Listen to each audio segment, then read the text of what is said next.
nerds? We're going to do a quick comparison video today. Apologize for the crappy lighting. What was once a ghetto filming situation is now 100 times worse because I have some lights in the garage that have gone out, either the ballast or the bulb. Anyways, I'm going to do a quick comparison. This is a Team Associated Pro2 SC10 short course truck, and this is a / two-wheel drive. I wish I would have come across a good video like this when I was buying one, because then I wouldn't have two of them. At least I don't think I would, but I might. All right, so I just want to preface this video and say that all of my opinions are based on track driving, and specifically outdoor, softer, loamy type track. I have a little mini track in my backyard that's a little bit more hard packed, but when you water it, it's still softish. I'm going by soft outdoor dirt track. If you race on some of the extra nerdy stuff like the carpet or the treated dirt, then this may not pertain to you. Things may be different. Although I've heard that the SC10 is not that great on the outdoor dirt oval track here, which is a treated dirt and high grip. So it may go for that as well, but who knows? All right, so let's get into it. The first category is the looks category. Now, this is all subjective, but in my opinion, the / two-wheel drive wins. In my opinion, it's got the best short course body on it. It just looks cool. And these wheels, I like these fake all silver. I did the kit version, so it came with like the beadlock wheels, but they're all the same chrome silver. I don't know. I just think it looks freaking cool. I think hands down looks category, the / wins 100%. Especially when you go to the SC10 stock body, which is like the short course body. I don't know. It just kind of has a goofy look to it. I just love this. I think it looks freaking awesome. Of course, looks are subjective. But yeah. Of course, you'll notice I don't clean anything. I believe that cleaning is kind of weak. I think this looks cool. I love it. I think it looks awesome, especially after I put that bug body on there. I think it looks freaking sweet. I did different wheels and tires, of course. You know, I think it looks pretty good like that. I still think that the / wins, especially stock for stock. You go stock, I mean, the / is bone stock looking right now, and it wins. I think this looks cool, though. This is a / body that I had to change different body mounts. I used the Trophy Rat body mounts that come in the kit, so they're a little bit thinner, because otherwise the ones for the front here go way out and they won't work. So this is a / body, but I modified it to fit the SC10. I think it looks really good. But / wins. / wins in the looks category. All right, the next category is going to be chassis / suspension. Now I'm going to do two separate kind of ratings here. Own stock, straight out of the box, the SC10 is a better chassis. The shocks are better. The chassis itself is lower. Center of gravity, everything's better. However, I will say this out of the box is set up awfully. Like, it bounced like crazy all over the track. I had to increase the shock oil weight and, of course, mess with the ride height. Originally, I set the ride height factory per the book, and it was too high. So I ended up just doing a few spacers on here. I think it's like 2 millimeter, 3 millimeter in the front, and then about, I think there might be a 5 millimeter spacer in the back. That's for preload. And my batteries are pretty heavy, so it actually gets this thing sitting pretty low.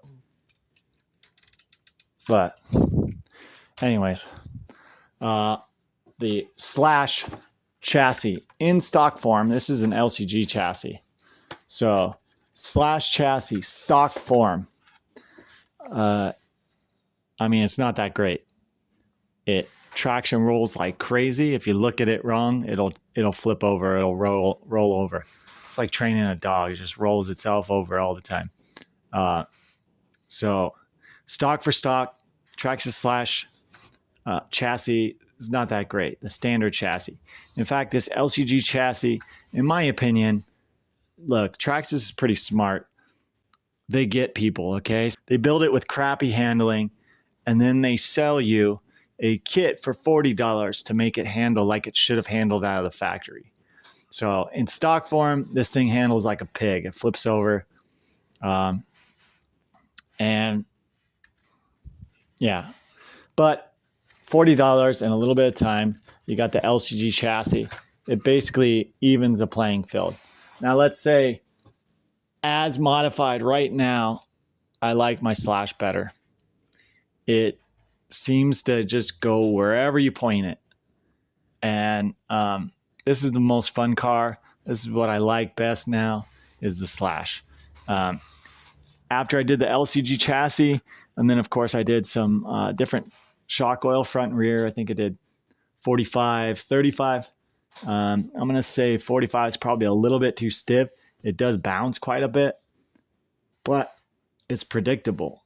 And so I honestly am not going to mess with it for a while until I figure out that what I'm going to do is actually going to be better for it. Because what I don't want to do is I don't want to make it handle better in the straights, like less bouncing. But then when it comes to the turns, I don't want it wallowing in the turns, kind of like how it did before stock. So yeah, I don't want that. So the turns, you don't want it moving around too much on the track. One of the things I did to the Slash is I put linear rate springs on it. And I think these are from a Slash 4x4. They're hot racing, and I believe they're from a Slash 4x4, which I don't know. I think they're the same size. It doesn't really matter.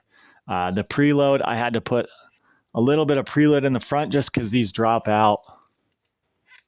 Like, I don't know if you could see it, but they drop out, and they actually have some space in between. But I have it set pretty low ride height, and that's the way I like it.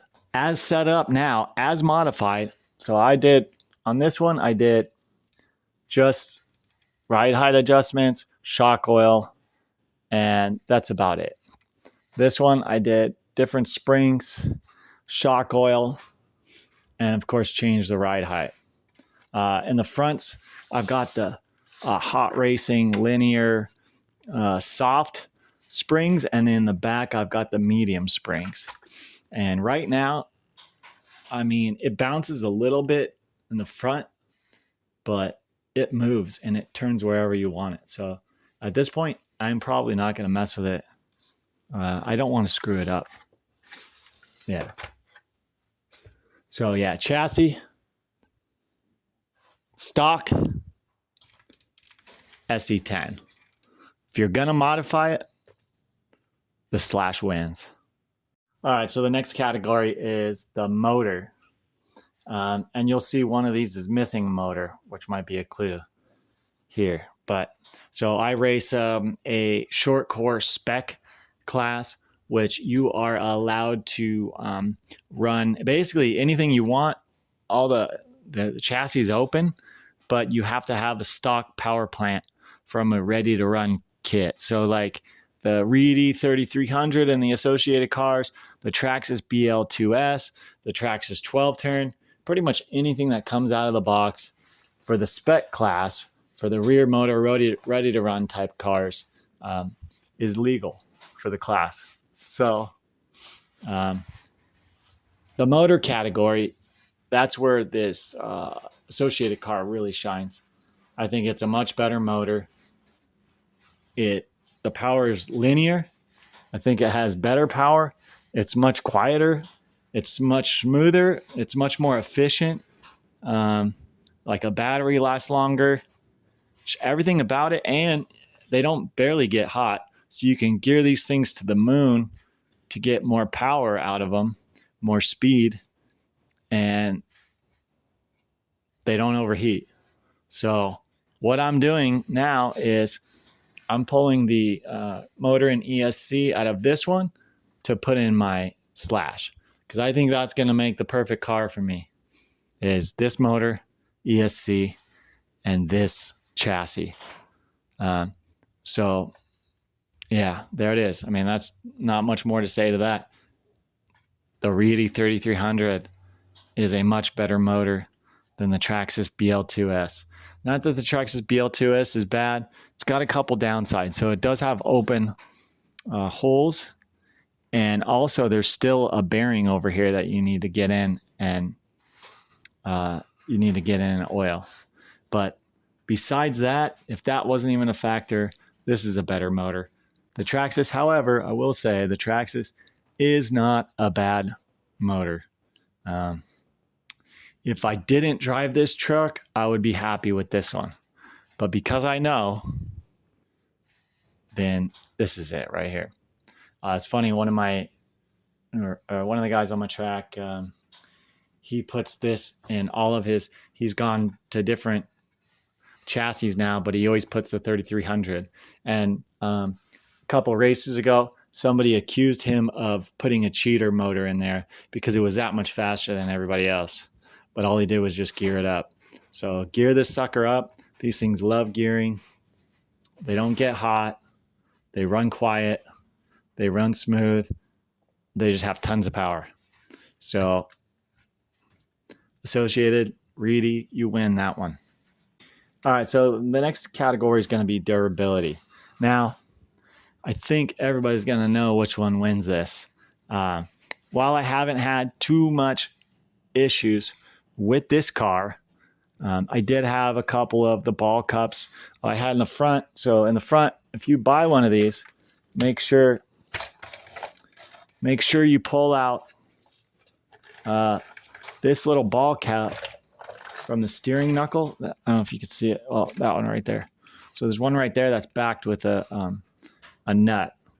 That one has backed out in every single Associated car I had. So what I would do to prevent that is pull it out a little bit, put some Loctite on it, shove it back in. So I had these come out. And then I had also a couple ball cups come off during a race and or break. I had this one come off. This one, I don't know, I can't remember which one. One of them came off, and then the ball cup itself was split open. So, yeah. But other than that, it's been pretty durable. It hasn't broken anything too weird. My kid has a Trophy Rat, which is the same exact chassis, and I don't know what he did, but this whole piece right here broke, and the little D block and stuff inside was broken too. So this piece broke, it was cracked, and so all that stuff was broken. I don't know how he even did that, but yeah, I haven't had that issue myself. So other than those couple little ball cup issues, but no doubt this Traxxas is stout, especially now with their their extreme heavy duty upgrades that they put in these things. I don't know if you could see. Let's see if we could see.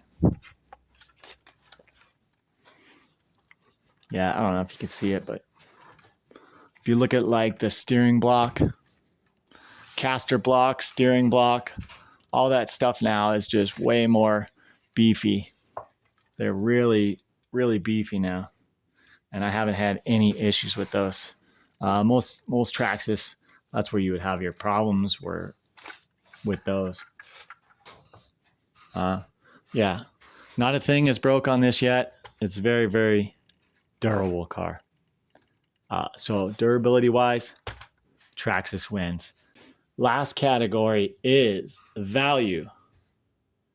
Are you getting what you pay for? Do you get more for your dollar? Which one's the better value? It's a toss-up. That's a tie. I'm going to go with that's a tie. Okay, so this one, $330 of the SC10. SC10, $330. This one, the Traxxas, $270. Okay. Well, to make it comparable, you need to buy an LCG chassis. That's $40 for that conversion kit. So now that brings you to $310. Then you need to get different springs if you want it to handle okay. Now, some people might get it to handle all right with the progressive springs. I just think they're goofy. Like, no RC car out there has progressive rate springs. There's no, like, I think they do that to make it move around more scale. Which, when you're out on the track, who cares about the scale? You just want to go as fast and predictable as possible around the track. So anyways, so you add that, that's another, what were those, like $8 or $9 a pack. So $8 for the front, $8 for the rear, looking at another $16. So that puts you at $326. Essentially, at the end, you're at the same price. So they're a toss-up. Which one's a better value? It's the same. Well, all right, now let's get to the conclusion. If I were to buy one of these today, no question, it's the Slash. I think it's a tough, durable, once it's set up, well-handling vehicle that is super fun to have. And let's say you end up getting bored of dirt racing or whatever. Like, this chassis is so versatile that you can make it whatever you want. You can make it a street car. You can make it a drag car. You can make it an oval racer. I mean, you can do whatever with the Slash. So if I were just buying one, I would buy a Slash 100% today. If I had this car and I never drove this car, I would not be disappointed. I think you could make this one handle much better or a little bit better. But for right now, I think this is a better car. So in conclusion, if I were to buy either of these cars today, I would buy a Slash, and that's it. And I'd be happy with it. And I'd have it set up like this. And I'd love it. All right. Thanks for watching, nerds. Hopefully this helps somebody save $350. They're not in the same situation as me. Yeah, $350, I would have gone towards a lot of tires and stuff, or even another RC car. All right, catch you later.